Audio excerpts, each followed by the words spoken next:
सुप्रभात विद्यार्थियों। Last turn पर हमने क्या पढ़ा था? तो हमने जाना था किस प्रकार से हम प्रतिरोध निकाल सकते हैं यदि तार की लंबाई को 2 गुना कर दिया जाए, 3 गुना कर दिया जाए या n गुना कर दिया जाए, तो हमने उस पर प्रतिरोध निकाला था। ओके बच्चों, उस सब में आपने याद होगा तो हमने 2 फॉर्मूला पढ़ा था। ये फॉर्मूला था हमारा R1/R2 इक्वल्स टू था L1/L2 का स्क्वायर, एक ये था। दूसरा था R1/R2 is equals to A2/A1 का होल स्क्वायर, है ना, एक ये था। इन्हीं दोनों पर हमने ढेर सारे क्वेश्चन किए थे। इसी पर हम और आगे बढ़ेंगे और कुछ नए नए क्वेश्चन और करेंगे। ठीक है बच्चों? ओके, तो देखिए अब मान लिया जाए कि प्रश्न ऐसा है कि प्रतिशत में उसका लंबाई वृद्धि हो रहा है। जैसे अभी तक क्या हो रहा था, लंबाई सिर्फ वृद्धि हो रहा था 2 गुना, 3 गुना, n गुना करके। अब मैं परसेंटेज में इंक्रीजमेंट कर रहा हूँ लंबाई में। जैसे कि मैं बोलूँ 50% इंक्रीज कर देते हैं, लंबाई में 50% का वृद्धि कर दिया जाए। तो कैसे हम इस प्रश्न में हम कैसे करें? 10% कर दिया जाए, 20% कर दिया जाए, है ना। तो समझने का प्रयास करते हैं कि यदि मान लिया जाए तार की लंबाई में 50% की वृद्धि कर दी जाए। ठीक है, तो क्वेश्चन लिखते हैं, यदि किसी तार की लंबाई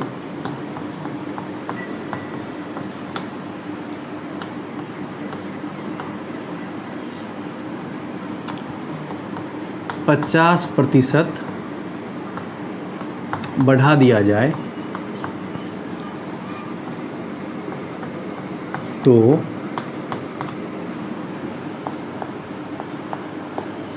तार का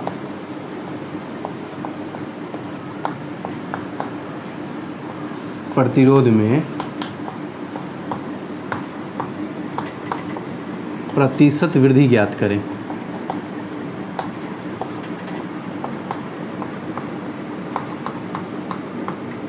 ओके बच्चों, है ना।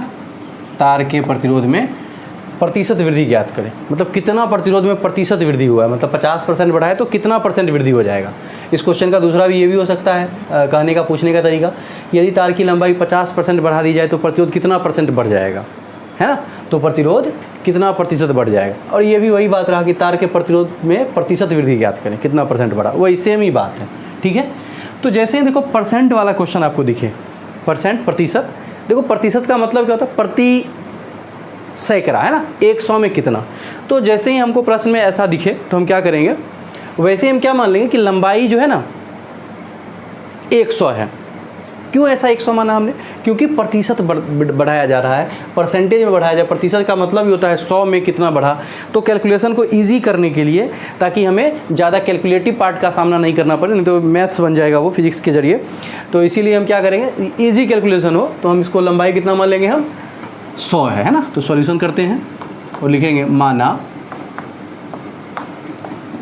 है ना, तार की लंबाई कितना है भाई? माना तार की लंबाई 100 है। ठीक है बच्चों, 100 है। तो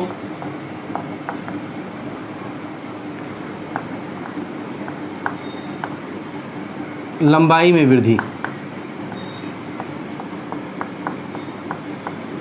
तो लंबाई में वृद्धि कितना हो जाएगा? तो 100 है ना का कितना %? 50% कहा गया है, वृद्धि कर दिया गया है। ठीक है, 100 का हो जाएगा गुना में चेंज, और 50/100, 100 से 100 मर गया, 50 आ गया हमारा वृद्धि, है ना। तो वृद्धि के बाद तार की लंबाई, ठीक है भाई, जब तार का हमने परसेंटेज बढ़ा दिया 50%, तो कितना ज़्यादा लंबा हो गया बाद में, है ना। तो तार की लंबाई कितना हो गया भाई, बोलो बोलो। तो हो गया, शुरू में था कितना 100, वृद्धि कितना हुआ है 50, तो कितना हो गया 150। ये हो गया हमारा बाद का लंबाई। अब बच्चों हमारे पास तो फॉर्मूला है, कौन सा फॉर्मूला है ना, इतना भाई हमारे पास क्या फार्मूला है, बोलो बोलो। तो हमारे पास फॉर्मूला है, बोलो बोलो, है R1/R2 इक्वल्स टू L1/L2 का होल स्क्वायर। ये हमारे पास फॉर्मूला है। शुरू वाला लंबाई पता है, बाद वाला लंबाई पता है ना। शुरू का प्रतिरोध हमने R1 है ही भाई, शुरू का प्रतिरोध जो रहेगा सो पहला रहता है वही R1 होता है, और बाद वाला क्या रहेगा R2 रहेगा। तो ये आ गया, हम ये तो जानते हैं, है ना। तो यहाँ से क्या आ गया, ध्यान से देखना, R1/R2 बराबर, देखना ध्यान से, L1 का मतलब शुरू वाला लंबाई जो कि है 100/L2, L2 मतलब बाद वाला लंबाई कितना है 150, ठीक है बच्चों, का स्क्वायर। 0 0 को मार दिया, 5 दूनी का 10 और 5 3 जा 15। यहाँ से क्या आ गया, ध्यान से आ गया R1/R2 ये बराबर है 2/3 का स्क्वायर, है ना। यस, अच्छा भाई देखो R1/R2 ये बराबर है 2 का स्क्वायर कितना 4, 3 3 जा 9, है ना। क्रॉस मल्टीप्लिकेशन करते हैं तो R2 बराबर क्या आ जाएगा, ध्यान से बच्चों, R2 बराबर क्या आ जाएगा 9/4 R1, ठीक है, 9/4 R1, ये हमारा R2 आ गया। अच्छा, मुझे तो R2 नहीं निकालना था, पहले प्रश्न में हमें R2 ही निकालना होता था, यहाँ पर पूछा क्या जा रहा है परसेंटेज वृद्धि का प्रतिशत ज्ञात कीजिए, तो मेरे को वृद्धि निकालना है। तो अब मैं क्या लिखूँगा, अब प्रतिरोध में वृद्धि, है ना, प्रतिरोध में वृद्धि, कितना वृद्धि हो गया भाई, तो देखो क्या वृद्धि जानते हो, जैसे मैं बोलूँ कि मेरा द्रव्यमान अभी है 60 किलोग्राम, है ना, 10 दिन के बाद हो गया मान लो 70 किलोग्राम, तो मैं बोलूँ द्रव्यमान में वृद्धि क्या होगा, तो क्या करोगे 70 - 60।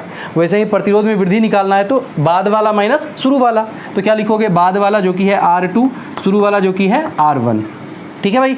R2 की वैल्यू कितनी है 9/4 R1, तो लिख दोगे 9/4 R1 माइनस R1 की वैल्यू, R1 तो R1 ही है, शुरू में तो जो है वो ही है, ठीक है। अच्छा, नीचे कुछ नहीं है तो बट्टा के नीचे 1 लिख देता हूँ, LCM लूँगा और काम अब हमारा तमाम होने वाला है। देखो ध्यान से, देखो तो यहाँ से वृद्धि क्या आ गया बच्चों, वृद्धि क्या आ गया, बोलो बोलो, तो वृद्धि आ गया कितना 9/4 R1 माइनस R1, देखो 4 1 का लॉसा कितना 4, देखो 4 है तो 9 R1 माइनस 4, है ना 4 R1, चलो 5 R1/4, ये हमारा आ गया क्या वृद्धि, किस चीज़ की वृद्धि, किस चीज़ की वृद्धि, तो प्रतिरोध में कितनी वृद्धि हुई। अब सोचो, मुझे वृद्धि तो नहीं पूछा गया है, वृद्धि का प्रतिशत। अब बताओ तो क्या किसी नंबर को आप परसेंटेज में बदल सकते हो।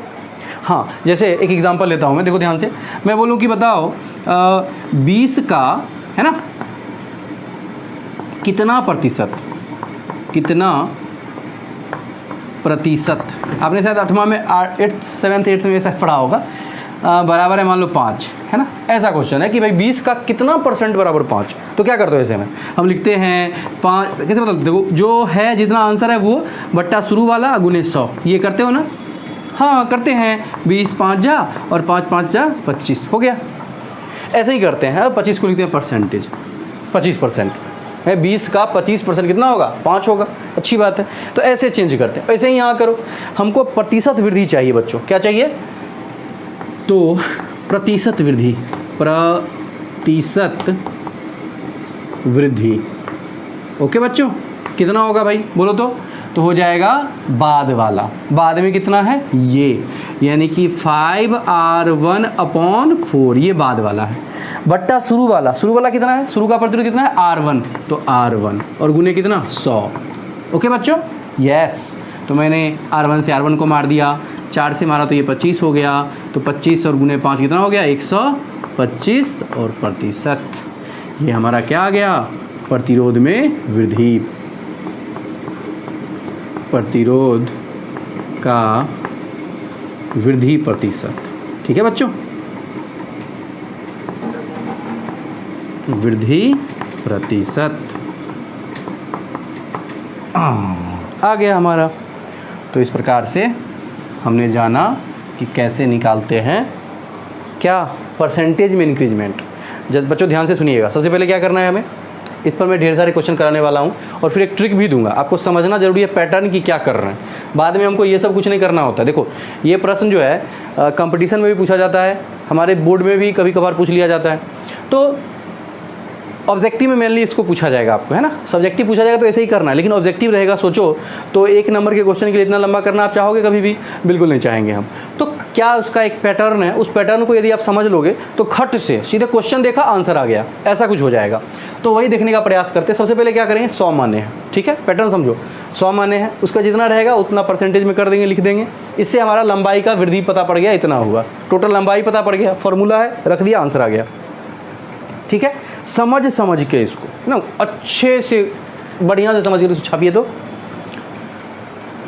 पॉज करके छाप लो, आगे बढ़ते हैं। ओके,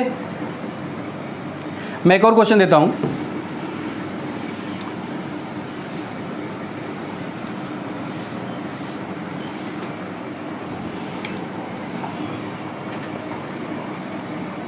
चलिए, अगला हमारा क्वेश्चन है,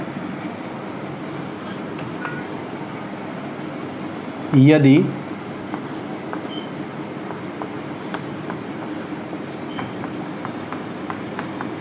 किसी तार की लंबाई 10%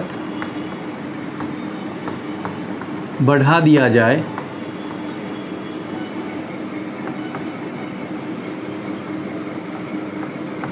तो, है ना, बढ़ा दिया जाए तो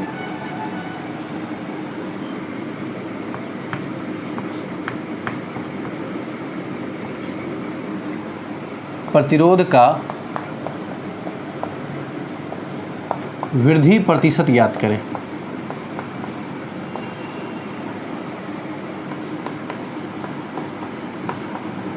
ठीक है भाई, तार की लंबाई को 10% बढ़ा दिया जाए तो प्रतिरोध का वृद्धि प्रतिशत ज्ञात करें। फिर से वैसा ही क्वेश्चन, 10% है तो फिर से वही काम कर लेते हैं। ठीक है, क्या लिखेंगे ध्यान से बच्चों, माना, है ना, तार की लंबाई कितनी है, बोल डालो, तार की लंबाई कितनी मानेंगे हम, तो बिल्कुल 100 मानेंगे। ठीक है, 100 वृद्धि, है ना, वृद्धि, कितना वृद्धि हुआ, तो वृद्धि पर क्या लिखोगे, 100 का कितना 10%। ओके बच्चों, 100 का गुना में 10, अब प्रतिशत का मतलब होता है बट्टा 100, 100 से 100 मर गया, 10 का वृद्धि हो गया, इसीलिए वृद्धि के बाद। ठीक है बच्चों, वृद्धि के बाद तार की लंबाई,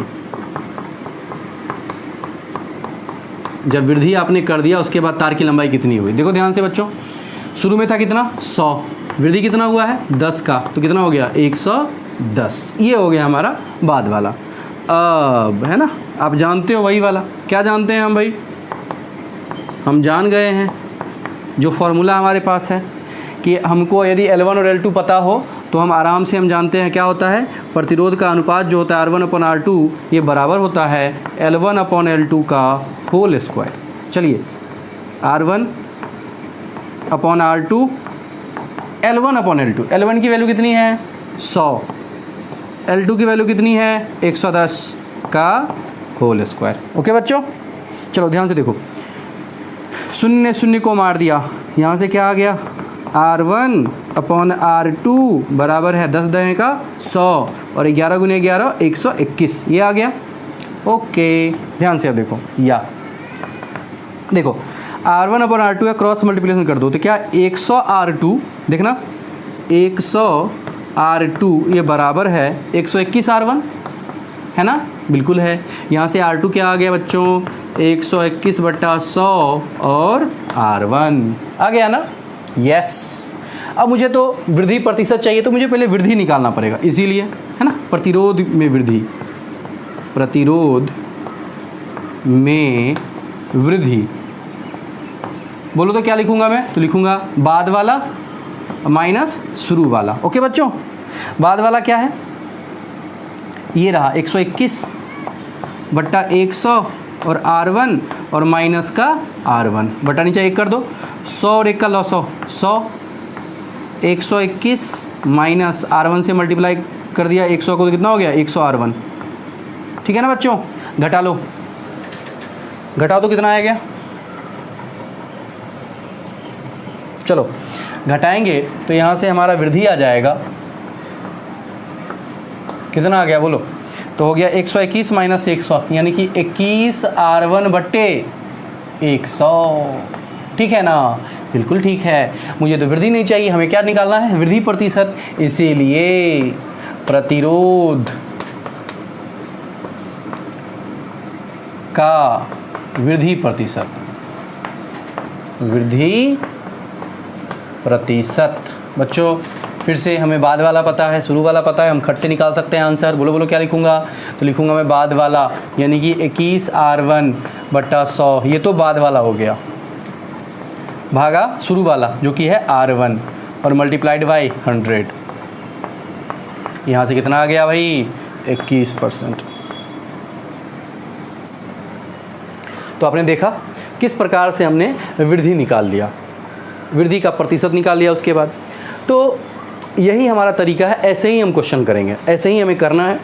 अब इन सब के बाद मैं आपको वो चीज़ बताने वाला हूँ जिससे आप ये समझ जाओगे कि कैसे होता है आंसर, कैसे हम बिना कुछ को करे हुए आंसर निकाल सकते हैं।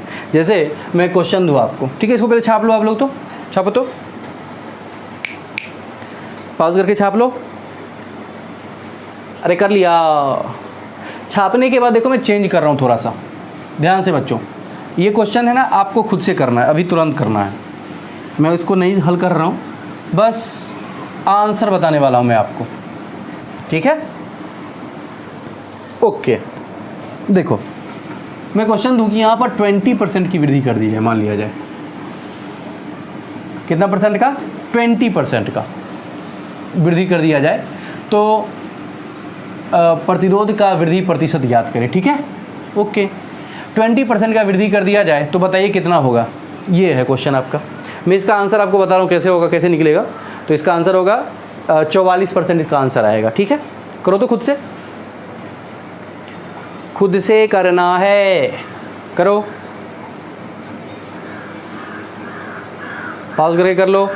44% आ गया। देखो जैसे मैंने सोचा मन ही मन, वैसे ही आपको सोचना आ जाएगा।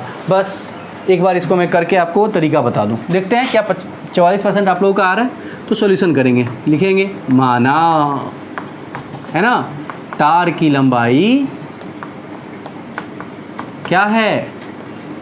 L नहीं बल्कि 100 है, 100। तो सॉरी, वृद्धि कितना है भाई? तो कहा गया है 100 का 20%। तो 100 का हो गया गुना में और 20/100, 100 से 100 मर गया, 20। कितना आ गया वृद्धि? 20 आ गया। अब वृद्धि पता पड़ गया हमें। अब देखो, अब मैं कह रहा हूँ तार की लंबाई, तो वृद्धि के बाद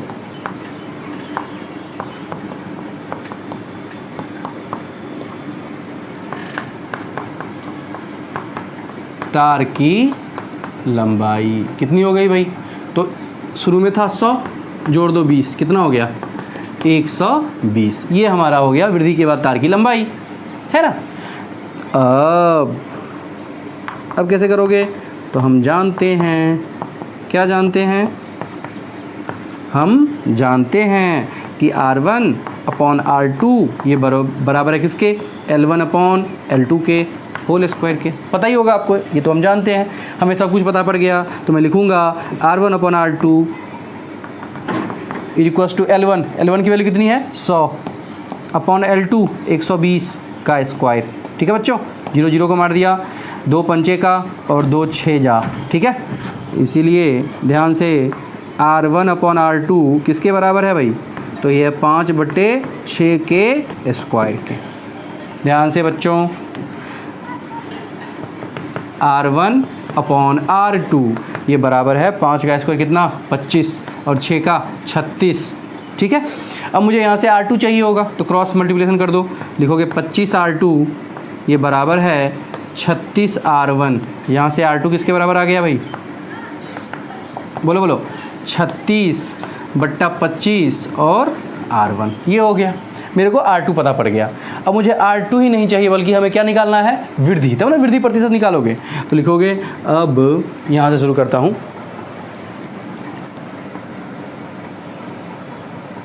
अब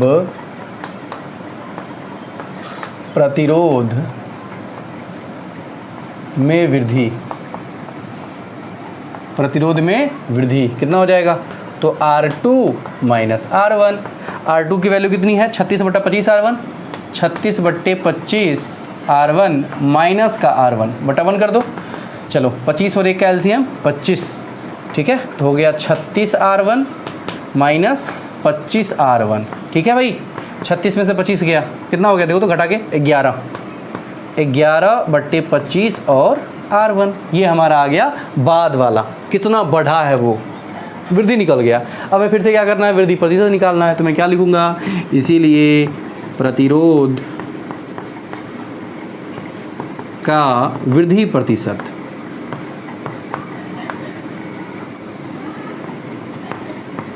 जैसा हम कर रहे थे वैसा ही करेंगे, बाद वाला जो कि कितना है 11R1/25 और भागा शुरू वाला है ना, बटे के नीचे ही जाएगा, कितना है शुरू वाला R1 और मल्टीप्लाइड बाय 100, मर गया 25 4 जा में, और R1 से R1 मर गया, 11 चौके 44%। अब देखो क्या मैंने शुरू में ही कह दिया था 44 आने वाला है, हाँ कह दिया था। सोचो मैंने कैसे ये सब कहा, एक पैटर्न को समझो। हो क्या रहा है, मैं 100 लिख रहा हूँ, ठीक है, जितना हमारा वृद्धि है वो सीधे सीधे इसमें तो जुड़ रहा है, कुछ भी नहीं हो रहा है। अच्छा तो हो गया कितना 120, इसका स्क्वायर कर दो, 120 का स्क्वायर कितना हो गया, अरे 144 पर 2 शून्य आ गया, प्रतिशत निकालें वो 2 शून्य को हटा दो, 144, 100 जोड़े थे 100 घटा दो, 44 आंसर आ गया। फिर से समझो, और सब जगह देखिए मान लो 30% रहता कि वृद्धि कितना होता है 30%, तो 100 में 30 जोड़ो कितना हो गया 130, यानी कि नंबर कितना आ रहा है 130 जो कि 13 है, जीरो हटा दो, अच्छा 13 का स्क्वायर कर दो कितना 169, घटा दो उसमें से 169% आंसर आ गया। 50 था, जैसे 50 था ना, अभी 50 वाला किया था, 50 था उसमें 100 जोड़ो तो कितना हो गया 150, एगो शून्य हटाओ, प्रतिशत है स्क्वायर होकर गायब भी हो जाएगा, 150 में शून्य घटा दिया तो कितना बच गया 15, हटा रहे हैं, घटा नहीं रहे हैं, हटा रहे हैं, 15 का स्क्वायर कर दो 225, 100 घटा लो 125, आंसर आ गया। अरे ठीक है ना, बिल्कुल। तो इस प्रकार से हम ऐसे वाले प्रश्न का खटखट आंसर निकाल सकते हैं। जिसको नहीं आया होगा, अभी भी नहीं दिख रहा होगा, वो फिर से समझे, जितना रहेगा उसमें 100 जोड़िए। जैसे हमारे पास है क्वेश्चन 10%, 10 में क्या जोड़ दो 100, 110, एगो शून्य हटाओ 11, 11 का स्क्वायर करो 121, हटा दो इसमें से 100, 21%, सिंपल। तो ऐसे करके हम कर सकते हैं, ठीक है ना।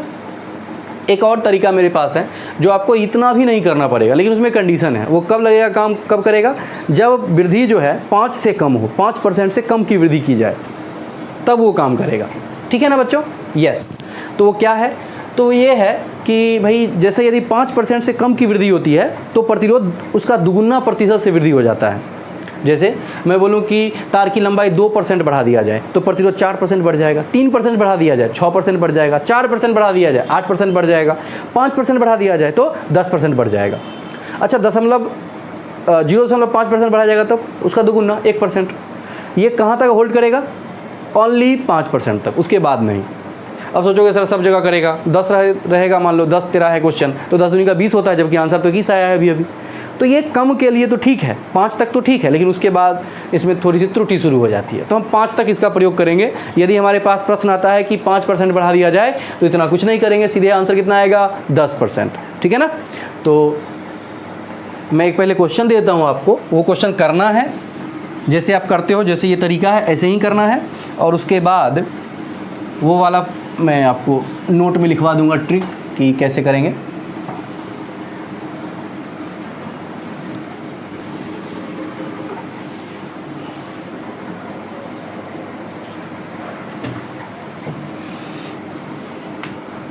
यदि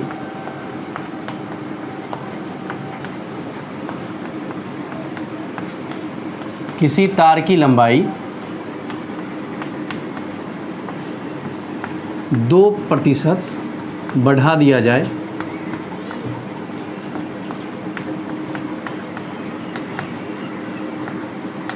तो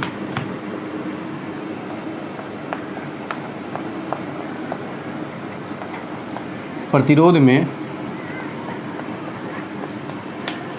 कितने प्रतिशत की वृद्धि होगी। ठीक है बच्चों, ओके, ये हमारा क्वेश्चन है, कितना परसेंट प्रतिरोध बढ़ जाएगा। आप इसको कर लोगे, आंसर पता है आपको 4% आने वाला है। अब आप जैसे मैंने बताया था वैसे करना है, आपको प्रॉपर ढंग से करना है इसको, ताकि आपको आ भी जाए। और अब हम एक नोट लिखेंगे और तब जो है इस बात को नोट में लिख लेंगे कि यदि तार की लंबाई को n% बढ़ा दिया जाए, ठीक है, तो है ना, इतना बढ़ा दिया जाए, जहाँ इस बात को हमेशा याद रखना है, n जो है वो छोटा या बराबर होना चाहिए कितना से, 5 से, मतलब 5 से छोटा या 5 के बराबर चलेगा। जहाँ n less than equals to 5 हो तो तार के प्रतिरोध में 2n% की वृद्धि हो जाएगी।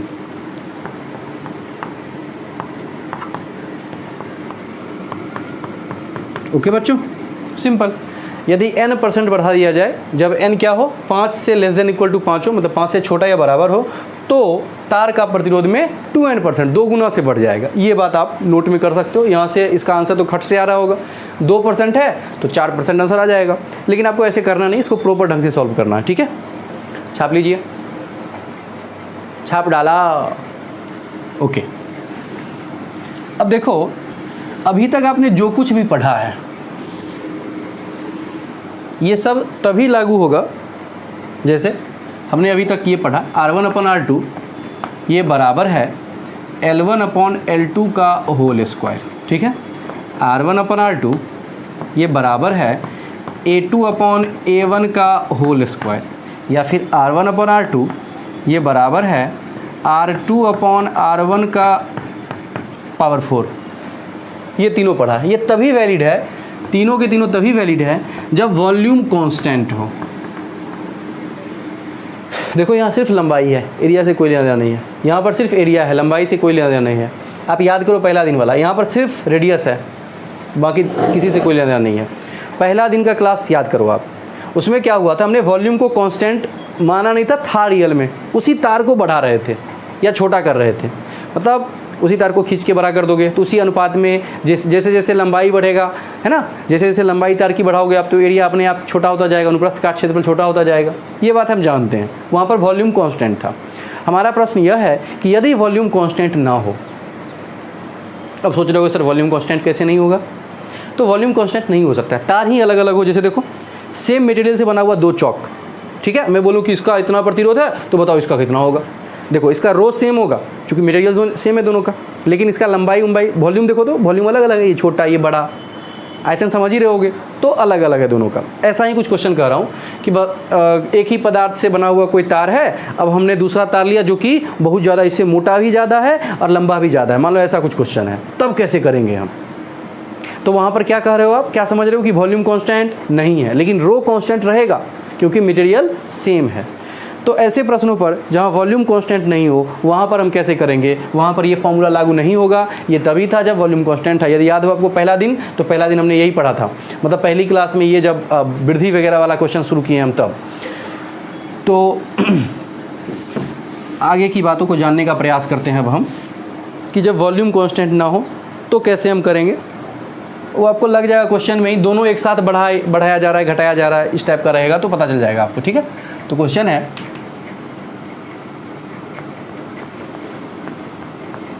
किसी तार का प्रतिरोध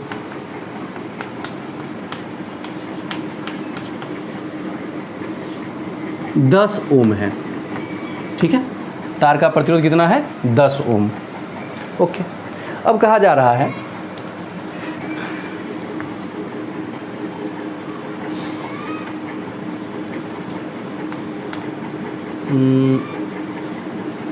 यदि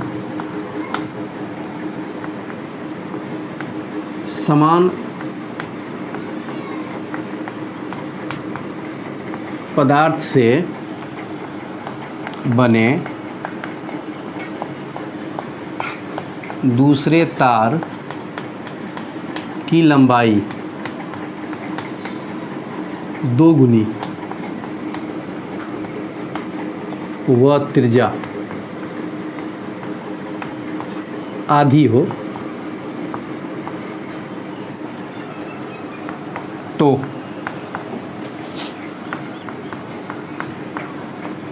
तार का, तो दूसरे तार का, तो दूसरे तार का प्रतिरोध ज्ञात करें।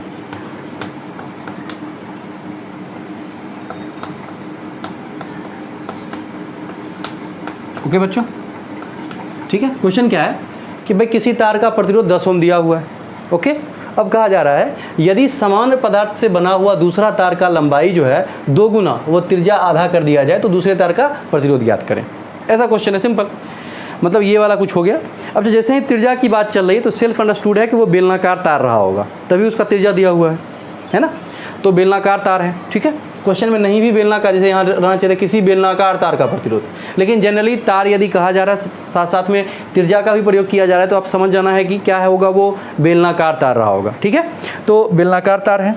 अब कहा गया है कि उसकी लंबाई 2 गुना कर दिया गया और त्रिज्या आधा है। वो वाला दूसरा एक तार है, तो बताइए कि उस तार का प्रतिरोध क्या होगा दूसरे का, जब पहला वाला और दूसरा वाला का मटेरियल सेम है, ठीक है। तो यहाँ क्या करोगे, यहाँ फिर से सॉल्यूशन लिखेंगे और वो वाला फॉर्मूला लगाएंगे जहाँ पर हमने कोई कंडीशन नहीं लिखा है, मतलब ये नहीं हमें पता है कि वॉल्यूम कांस्टेंट है नहीं है, वो वाला जहाँ पर है फॉर्मूला जो कि बेसिक है बिल्कुल, R बराबर रो एल बाई ए, वहाँ का प्रयोग हमें करना पड़ेगा क्योंकि वहाँ पर कोई रिस्ट्रिक्शन नहीं है कि वॉल्यूम कांस्टेंट है या कुछ भी, ठीक है। तो सोचते हैं, मान लेंगे, माना तार की लंबाई, ठीक है, शुरू वाली लंबाई है, प्रारंभिक लंबाई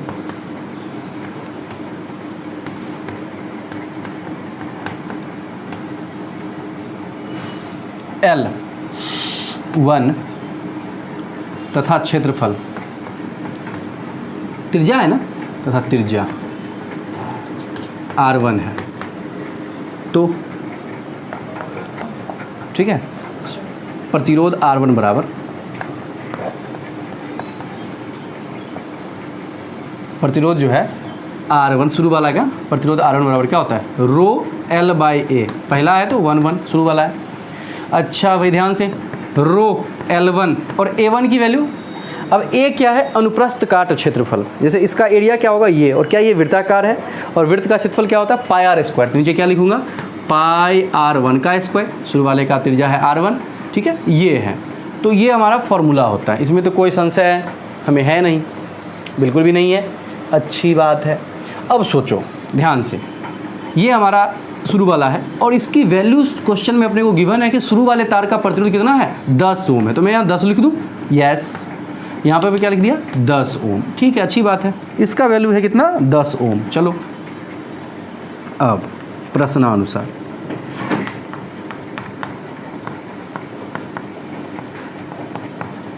ध्यान से बच्चों, प्रश्न के अकॉर्डिंग क्या कहा गया प्रश्नानुसार कि लंबाई को दोगुना कर दिया गया है, तो L2 बाद वाली जो लंबाई है L2 2L1 है, शुरू वाले का 2 गुना, और R2 भी जो है बाद वाले का वो क्या है, R2 जो है R1 का आधा है।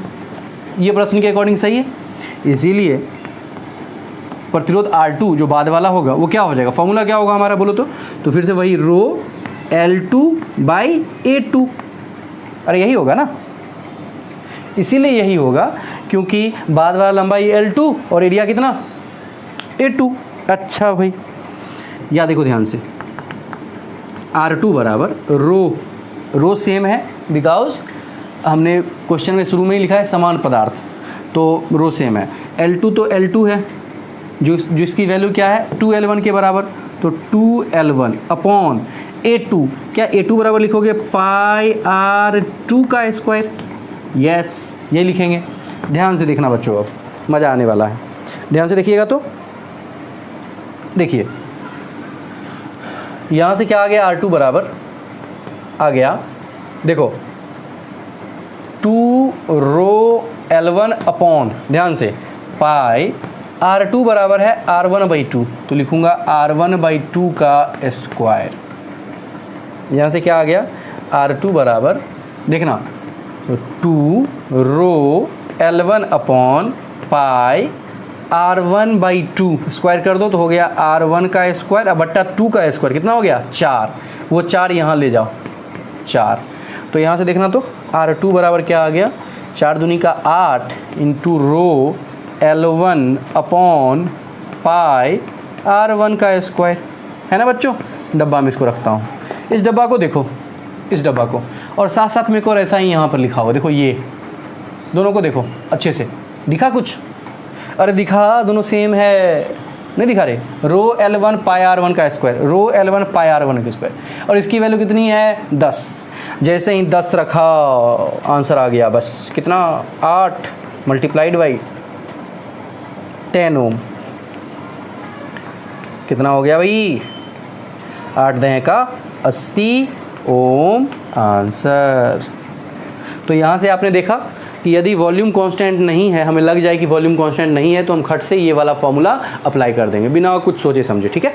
और इस पर कोई रिस्ट्रिक्शन नहीं है कि वॉल्यूम कांस्टेंट है या रो कांस्टेंट, कुछ भी नहीं, रो भी कांस्टेंट नहीं है तभी यही लगाएंगे हम, ठीक है ना। ओके, आगे बढ़ते हैं। अब छाप लीजिए इसे पॉज करके, छाप लो, गुड।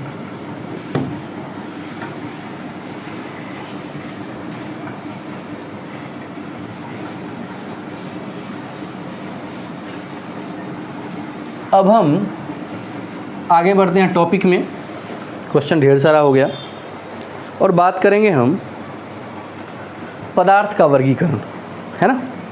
अब देखो, आपने बचपन में पढ़ा होगा पदार्थ 3 प्रकार के होते हैं, ठोस, द्रव, गैस, पढ़ा था, यस। जब थोड़े बड़े हुए 8th में आए तब भी पढ़ा पदार्थ 3 प्रकार के होते हैं, वहाँ पढ़ा था तत्व, यौगिक, मिश्रण। अब आपको सर ने, केमिस्ट्री वाले सर ने स्पेशली आपको बताया होगा कि देखो ये जो है भौतिक गुणों के आधार पर है, तत्व, यौगिक, मिश्रण, मतलब वो ठोस, द्रव, गैस भौतिक गुणों के आधार पर है, अवस्था के आधार पर। और रासायनिक गुणों के आधार पर क्या होता है, तत्व, यौगिक, मिश्रण। अच्छा, घुलनशीलता के आधार पर पदार्थ का 2 भाग होता है, घुलनशील और अघुलनशील। वाष्पशीलता के आधार पर भी 2 भाग होता है, वाष्पशील और अवाष्पशील। समझ रहे हो, मतलब जिसके हिसाब से आप देखोगे, ठीक है ना, जिस नज़रिए से देखोगे उसके हिसाब से, उसके अकॉर्डिंग अपने आप वो वर्गीकरण बदल जाएगा। जैसे आप ही लोगों के वर्गीकरण की बात करूं तो आप 2 प्रकार के हो, या तो बॉय हो या तो गर्ल्स हो, ठीक है, 2 आपका हो गया प्रकार। अच्छा, पापा के हिसाब से तो या तो पुत्र या तो पुत्री, मेरे हिसाब से या छात्र या छात्रा, विद्यार्थी या विद्यार्थिनी, है ना। तो मैं क्या कहना चाह रहा हूँ, मैं ये कहना चाह रहा हूँ कि नज़रिया, जिस नज़रिए से आप देखोगे उसके अकॉर्डिंग क्या बदलेगा, वर्गीकरण बदल जाएगा। जिसका नाम आप एक कह रहे थे दूसरे अकॉर्डिंग दूसरा हो जाएगा वो, ठीक है। तो वैसे ही यहाँ पर चूंकि हम पढ़ रहे हैं प्रतिरोध वगैरह, चालकता वगैरह पढ़े हैं, तो अब हम जानने वाले हैं चालकता के आधार पर पदार्थ का वर्गीकरण, ठीक है। तो हेडिंग डालेंगे चालकता के आधार पर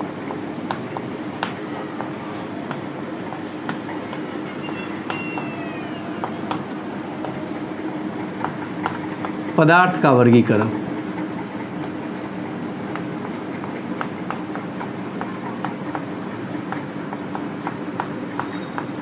ओके बच्चों, देखो चालकता के आधार पर पदार्थ को 4 भागों में बांटा गया है।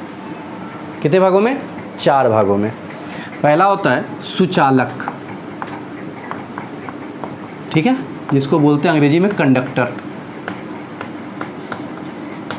सेकंड होता है अर्धचालक,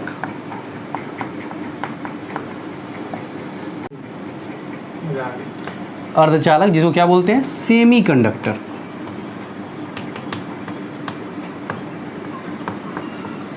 ओके बच्चों, अगला है कुचालक, इसको क्या बोलते हैं, नन कंडक्टर।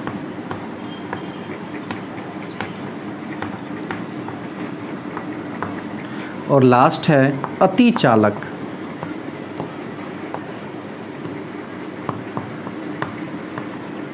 इसको क्या बोलते हैं, सुपर कंडक्टर, सुपर कंडक्टर, ठीक है। अब देखिए, चूंकि बात चल रही है चालकता के आधार पर पदार्थ का वर्गीकरण, मतलब हमने बचपन में पढ़ा हुआ है सुचालक किसे कहते हैं, किसे कहते हैं बोलिए तो सुचालक किसे कहते हैं कि भाई वह पदार्थ, वैसे पदार्थ जो ऊष्मा और आवेश का या ऊष्मा और धारा का प्रवाह करते हों उसको हम सुचालक कहेंगे। ये पढ़े हैं बचपन में, यहाँ पर वो हम नहीं लिख पाएंगे डेफिनेशन। क्यों नहीं लिख पाएंगे, यहाँ स्पष्ट कहा गया है चालकता के आधार पर, मतलब हमें यहाँ पर डेफिनेशन में चालकता को लाना पड़ेगा। और चालकता की एक वैल्यू होती है चारों की, हम चारों की वैल्यू को आसानी से याद कर सकते हैं। तो ये सुचालक जो होता है उसकी चालकता होती है 10 की पावर, है ना, 6 महो पर मीटर से 10 की पावर 8 महो पर मीटर, ये होता है किसका? सुचालक का। ठीक है। अर्धचालक का होता है 10 की पावर -4 महो पर मीटर से 10 की पावर 4 महो पर मीटर। ठीक है ना, ये किसका होता है? अर्धचालक। कुचालक का होता है 10 की पावर -6 महो पर मीटर से कम। अब मैं यहाँ पर कम की बात क्यों कर रहा, अधिक क्यों नहीं कहा? तो सोचो, कुचालक का चालकता कम रहेगा तभी ना वो धारा नहीं बहेगा। अब मान लो मैं बोलता कि यहाँ पर बताओ कुचालक का इससे ज़्यादा, तो चालकता बढ़ने से क्या होगी? वो तो सुचालक बनता चला जाएगा ना। तो यहाँ कुचालक की बात चल रही है, तो मैं क्या कहूँगा कि इसकी चालकता कम होनी चाहिए, इस वैल्यू से कम होनी चाहिए। ओके। अतिचालक, देखो वही लेटेस्ट है ये, और इसकी चालकता होता है अनंत। अच्छा, इसका क्या मतलब है अतिचालक, और ये है क्या? देखो सबसे काम की चीज़ यही है। ये यदि इसके बारे में हम बढ़िया से जानेंगे, बहुत ज़्यादा, जितना ही अभी पता है हम लोगों को, मार्केट में जितना आ चुका है उतना बात हम इसके बारे में ज़रूर जानेंगे। तो इस पर चर्चा हम लास्ट में करेंगे, इस पर थोड़ा सा ज़्यादा ही। इस सब का पहले परिभाषा लिख लेते हैं केवल। ठीक है। सुचालक समझ रहे हो आप, अर्धचालक भी समझ रहे होगे, और नहीं समझ रहे हो तो हम दोबारा से यहाँ पर समझ लेंगे। ठीक है। लिखिए तो सुचालक का डेफिनीशन लिखिए। वैसे पदार्थ जिनकी चालकता 10 की पावर 6 महो पर मीटर से 10 की पावर 8 महो पर मीटर हो, सुचालक कहलाते हैं। लिख लिया? वैसे पदार्थ जिसकी चालकता 10 की पावर 6 महो पर मीटर से 10 की पावर 8 महो पर मीटर हो, सुचालक कहलाते हैं। ओके। एग्जाम्पल आप जानते हो, धातु वगैरह हो गया है ना, तो लिख सकते हो धातु, और भी लोहा, एल्युमिनियम इत्यादि। ठीक है। चलिए अर्धचालक लिखिएगा। अर्धचालक डिफिनीशन लिखते हैं इसका। वैसे पदार्थ जिसकी चालकता 10 की पावर -4 महो पर मीटर से 10 की पावर 4 महो पर मीटर हो, अर्धचालक कहलाते हैं। ठीक है। जिसकी चालकता इतना से इतना के बीच हो, क्या कहलाएंगे? अर्धचालक। लिख लिया आपने? जैसे में क्या लिखिएगा? लिखिएगा सिलिकॉन, गैलियम इत्यादि, है ना। सिलिकॉन का SI लिखोगे तो सिलिकॉन हो गया। ठीक है। गैलियम Ga, जो भी, या फिर गैलियम लिखना है तो गैलियम लिख लो, जो लिखना है लिख लो। ठीक है। आगे बढ़ते हैं, लिखते हैं कुचालक, नॉन कंडक्टर। ये 10th में आपने पढ़ रखा है, तीनों के तीनों, है ना। लिखिएगा। वैसे पदार्थ जिसकी चालकता 10 की पावर -6 महो पर मीटर से कम हो, कुचालक कहलाते हैं। जैसे प्लास्टिक, लकड़ी, गत्ता इत्यादि। और अतिचालक, अतिचालक लिखिएगा सुपर कंडक्टर। लिखिएगा डेफिनेशन। वैसे पदार्थ जिसकी चालकता अनंत हो, अतिचालक कहलाते हैं। ठीक है। अब देखो, ये अनंत होने का बहुत बड़ा मतलब है, और अनंत होकर होगा क्या? तो सोचो, चालकता यदि अनंत है मतलब ये विरोध करेगा ही नहीं धारा प्रवाह में, और जब धारा प्रवाह में विरोध नहीं करेगा तो धारा बहुत ही प्रबल मात्रा में, जितना धारा दोगे उतना बहेगा, और एक बार धारा बह गया तो बहता ही रह जाएगा। समझ लीजिए अच्छे से। इससे क्या होगा? हमें बहुत ही ज़्यादा ऊर्जा का संरक्षण हो पाएगा, हमें ऊर्जा का खपत बहुत ज़्यादा हम रोक पाएंगे, उसको खपत करेंगे ही नहीं हम, जितना कम से कम में सारा काम हो जाएगा। अभी जैसे हमारे पास जो विद्युत धारा पहुंच रहा है बहुत दूर से आ रहा है, तो प्रतिरोध के होने की वजह से, चालकता बहुत कम होने की वजह से बहुत प्रचंड मात्रा में ऊर्जा जो है व्यर्थ हो जाता है ऊष्मा के रूप में। तो इस सब का बचत हो जाएगा। इससे औद्योगिक क्षेत्र में, भौतिक जगत में क्रांति आ जाएगा। तो इस पर रिसर्च चल रहा है, जारी है अभी। ये अभी लेटेस्ट है, बिल्कुल अभी लॉन्च ही हुआ है। इसके बारे में थोड़ा सा और बताऊंगा आपको। एक्चुअल में ऐसा कोई पदार्थ नहीं पाया गया है जिसकी चालकता अनंत हो, लेकिन होता क्या है कि कोई पदार्थ बहुत ही कम तापमान पर अतिचालक की तरह व्यवहार करने लग जाते हैं। बहुत ही कम तापमान का मतलब रूम टेम्परेचर नहीं, रूम टेम्परेचर हमारा 20 से 25 डिग्री सेल्सियस होता है, लेकिन ये जो होगा वो 20 से 30 केल्विन पर, है ना, जो कि माइनस में बहुत ही कम चला गया, -273 के आसपास। समझ रहे हो? तो बहुत ही कम तापमान है, 0 डिग्री पर ही हमारी बैंड बच जाती है, हम लोग निपट जाएंगे, बिल्कुल खून जमने लग जाता है, जानते ही रहे हो, जान ही रहे हो, समझ ही रहे हो। तो माइनस का 273 प्रैक्टिकली पॉसिबल नहीं है, इसलिए वैसे पदार्थों की खोज चल रही है जो रूम टेम्परेचर पर अतिचालक की तरह व्यवहार करें, यानी कि 20 से 25 डिग्री सेल्सियस पर। तो इस पर बहुत ज़्यादा रिसर्च चल रहा है। निकट भविष्य में जैसे ही आएगा वैसे ही मैं आपको ज़रूर बताऊँगा, ठीक है। तो अतिचालक की डिफिनीशन आपने लिख लिया होगा, उसके बाद नोट में करके लिखेंगे। लिखिएगा नोट में, लिखिए कुछ पदार्थ बहुत ही कम तापमान पर अति चालक की तरह व्यवहार करते हैं, ठीक है। हमारे वैज्ञानिक, इसमें लिखिएगा हमारे वैज्ञानिक इस दिशा में अनुसंधान कर रहे हैं, ना, रिसर्च को हिंदी में अनुसंधान बोलते हैं। लिखिएगा अनुसंधान कर रहे हैं। Okay okay. अब हम क्या करने वाले हैं, ये चालकता के आधार पर पदार्थ को जो हमने 4 भागों में बांटा, तो हम अब जानेंगे इसको। तो इसके बारे में तो कुछ ज़्यादा कर नहीं सकते हैं क्योंकि इस पर रिसर्च चल रहा है, तो इन तीनों में तुलना करेंगे हम। लिखिएगा सुचालक, अर्धचालक तथा कुचालक की तुलना करें। सुचालक, अर्धचालक तथा कुचालक की तुलना करें। बच्चों यहाँ पर 3 चीज़ों की तुलना करनी है, तो हम क्या करेंगे, पूरे के पूरे पेज को बिना फाड़े हुए 3 भागों में बांटेंगे। पहला रहेगा हमारा सुचालक, सेकंड अर्धचालक,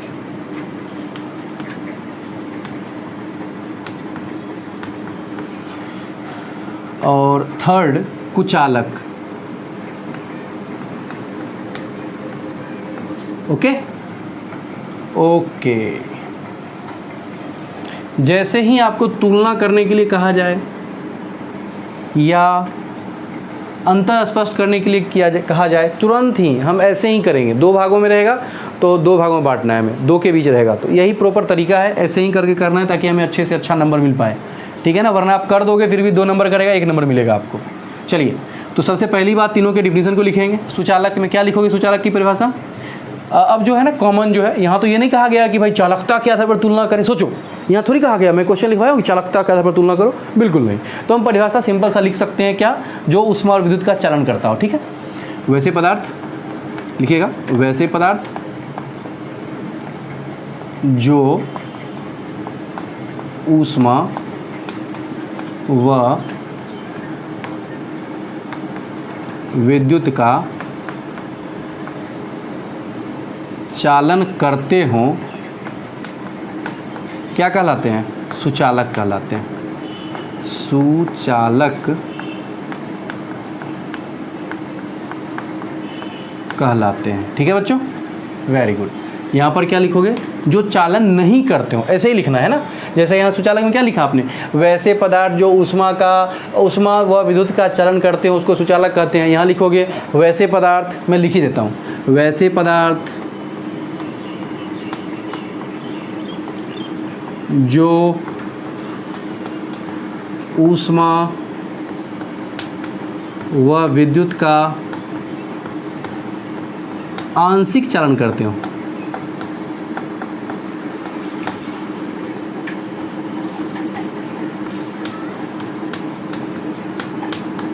क्या कहलाते हैं, अर्धचालक कहलाते हैं, अर्धचालक कहलाते हैं।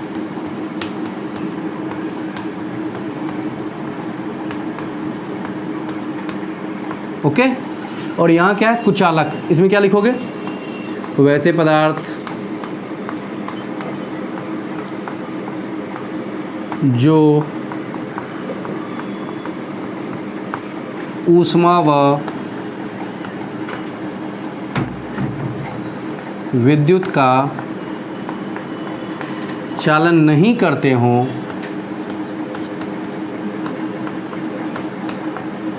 क्या कहलाते हैं, कुचालक कहलाते हैं।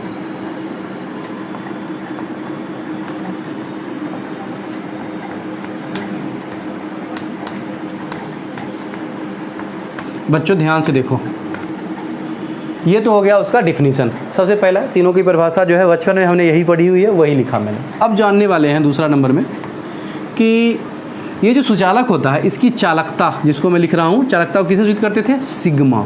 याद आया, यस। सिग्मा कितनी होती है इसकी, सिग्मा का रेंज है कितना, तो इसका सिग्मा होता है, इसकी चालकता होती है 10 की पावर कितना, 6 महो पर मीटर से 10 की पावर 8 महो पर मीटर। ओके बच्चों, ये इसके चालकता का रेंज है।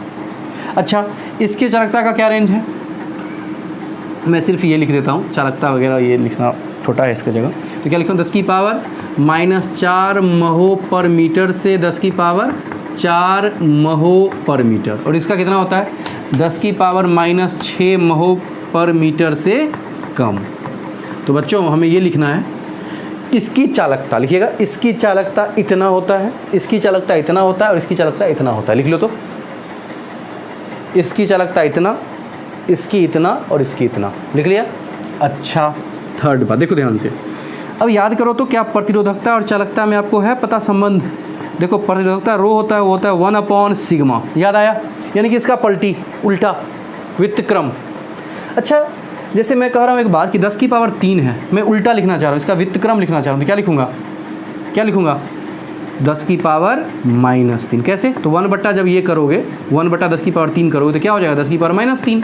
वैसे ही समझिएगा ध्यान से, मैं इसको जब उल्टा निकालूंगा, मुझे ये निकालना है क्या रो, तो क्या पलटी मारूंगा मैं, और जैसे ही पलटी मारूंगा तब क्या हो जाएगा, यहाँ चिन्ह माइनस हो जाएगा दोनों में। अब माइनस चिन्ह होता है तो देखो ये लिखा हुआ छोटा से बड़ा के ऑर्डर में, ये छोटा है ये बड़ा है। अब आपको पता होगा जैसे ही पावर निगेटिव रहता है तो जैसे 8 आपको पता है बड़ा है, लेकिन -8 छोटा है, किससे, -6 से, यानी कि तब जो हमारा आंसर होने वाला है वो पलटी मार के आएगा, क्योंकि 10 की पावर -6 और 10 की पावर -8 में कौन बड़ा, तो ये बड़ा, इसीलिए पहले ये लिखेंगे बाद में ये लिखेंगे। ठीक है ना, मेरी बातों को समझ पा रहे हो। मुझे रो लिखना है, रो बराबर होता है 1/σ, तो 1 जैसे ही मैं लिखूंगा वैसे ही वैल्यू जो आएगा वो निगेटिव में आएगा। अब निगेटिव में वैल्यू जैसे ही आएगा तो बड़ा वाला और छोटा वाला जो होता है वो उल्टा आ जाएगा, मतलब ये हो जाएगा छोटा और ये हो जाएगा बड़ा। तो मैं क्या लिखूंगा, इसका रो 10 की पावर -8। अब देखो इसका मात्रक क्या होता है, ओम मीटर। भाई प्रतिरोधकता का मात्रक क्या होता है, ओम मीटर, तो इतना ओम मीटर से 10 की पावर -6 ओम मीटर। ठीक है, अरे समझ में आई कि नहीं आई, ये क्या कैसे लिखा सो। हाँ, एक और चीज़ बदलेगा, आएगा टाइम पर तब। यहाँ देखो बड़ा ही गजब की बात है, कुछ भी करोगे वही आंसर आने वाला है, क्योंकि यहाँ दोनों नंबर सेम है। तो क्या लिखोगे, 10 की पावर -4 ओम मीटर से 10 की पावर 4 ओम मीटर, क्योंकि जैसे ही आपने निगेटिव करके निकाला तो देखो ये वाला अपने आप ये बन गया, ये वाला ये बन गया, ऑर्डर तो सेम ही रहेगा, छोटा से बड़ा तो छोटा ये बड़ा ये, वही लिखना है। यहाँ पर बदलेगा, यहाँ पर जैसे ही पलटी मारोगे तो ये हो जाएगा 10 की पावर +6, और साथ साथ में ओम मीटर तो हो ही जाएगा। बचा क्या, से कम लिखा हुआ है, यहाँ क्या होगा, तो देखो क्या हुआ, ये वाला जैसे ही इसको किया आपने तो ये क्या हो गया, छोटा हो गया, मतलब जो बड़ा रहता है वो हो जाता है छोटा। देखो ना छोटा हो गया ना ये, वैसे ही यहाँ जो कम लिखा हुआ है छोटा क्या हो जाएगा, बड़ा हो जाएगा। तो क्या लिखोगे, इतना से अधिक, इससे अधिक होना चाहिए। अब सोचो इसका मीनिंग क्या है, तो मीनिंग ये है कि भाई प्रतिरोधकता ज़्यादा होगा तब ना कुचालक, अरे कम रहेगा तो कुचालक थोड़ी हो जाएगा, तब तो सुचालक हो जाएगा ना। तो प्रतिरोधकता ज़्यादा होना चाहिए, इसलिए मैंने लिखा इससे अधिक, सिंपल ये बात है। फोर्थ, अब देखो सब पर तापमान का कुछ कुछ प्रभाव पड़ता है, ठीक है। उससे पहले मैं तापमान से पहले लिखना चाहता हूँ कि ये धातु होते हैं, लेकिन सामान्यतः धातु सुचालक होते हैं,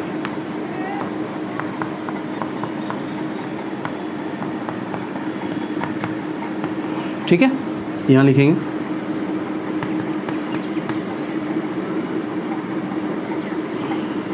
लिखेंगे फोर्थ में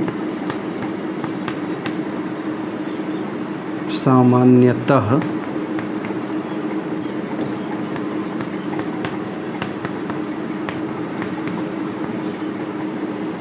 मिश्र धातु व कुछ अधातु अर्धचालक होते हैं।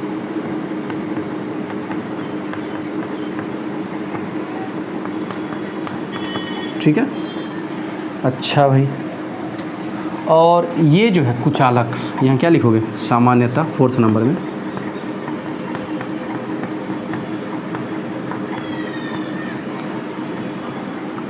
अधातु क्या होते हैं, कुचालक होते हैं।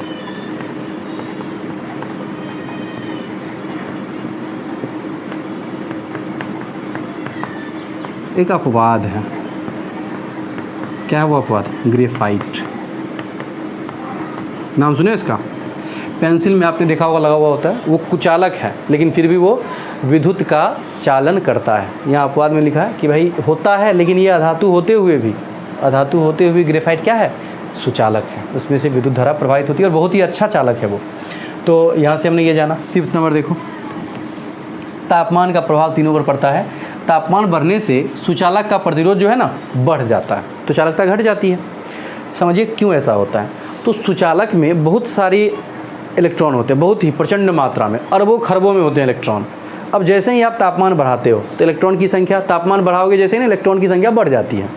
अब इलेक्ट्रॉन की संख्या बढ़ गई, जैसे इलेक्ट्रॉन की संख्या बढ़ी तो क्या पहले ही करोड़ों थे उसमें अब 1-8 करोड़ और जुड़ गए, तो क्या 2-3 करोड़ हो गए।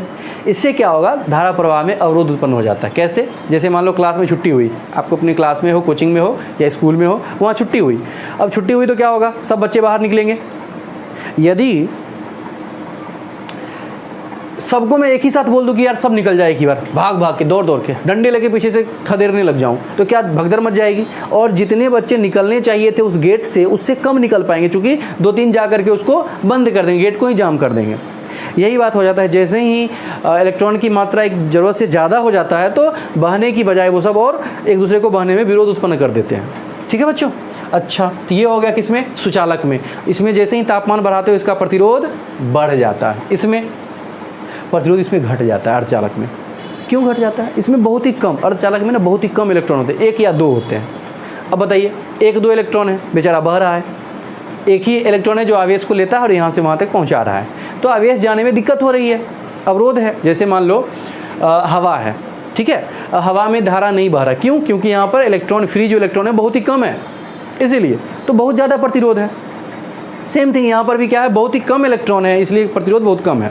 लेकिन जैसे ही आप गर्म करोगे, हीट करोगे, तो क्या हो गया, 2, 4, 5 इलेक्ट्रॉन अंदर से भी बाहर आ गए। अब वो भी वो काम करने लग गए जो काम वो इकलौता इलेक्ट्रॉन कर रहा था। तो क्या ज़्यादा इलेक्ट्रॉन के आवाजाही होने की वजह से, इधर उधर करने की वजह से, ज़्यादा इलेक्ट्रॉन फ्री होने की वजह से क्या धारा प्रवाह बढ़ गया। और धारा प्रवाह बढ़ने का मतलब प्रतिरोध घट जाना। ठीक है ना। अच्छा, और इस पर कुछ विशेष प्रभाव नहीं पड़ता है, ये लगभग नियत ही रहता है। तो क्या लिखोगे, तापमान बढ़ने से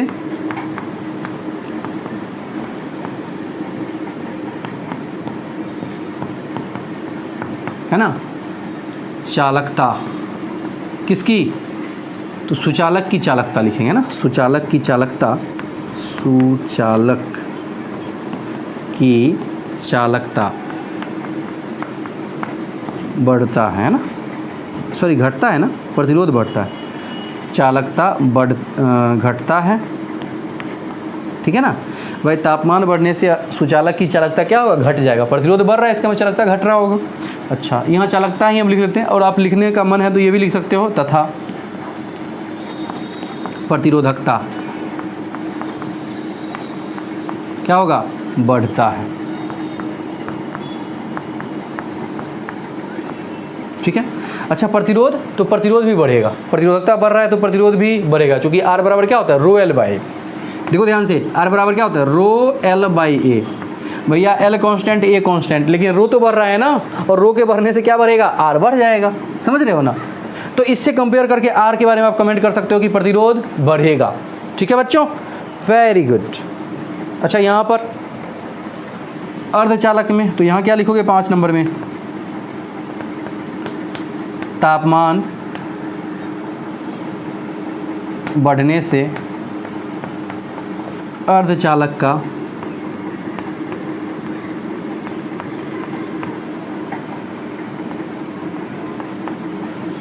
अर्धचालक की चालकता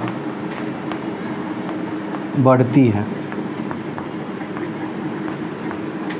ठीक है, चालकता बढ़ती है तथा प्रतिरोधकता ना, प्रतिरोधकता घटती है। ओके बच्चों, ओके। और यहाँ इसमें ज़्यादा प्रभाव नहीं पड़ता है, ऑलरेडी इतना ना इसमें कम रहता है कि उसके होने से ये चालक नहीं बन जाएगा। ठीक है, तो मैं वही लिखूँगा, नियत रहता है। तो यहाँ लिखेंगे तापमान का कुचालक पर सामान्यतः प्रभाव नहीं पड़ता है।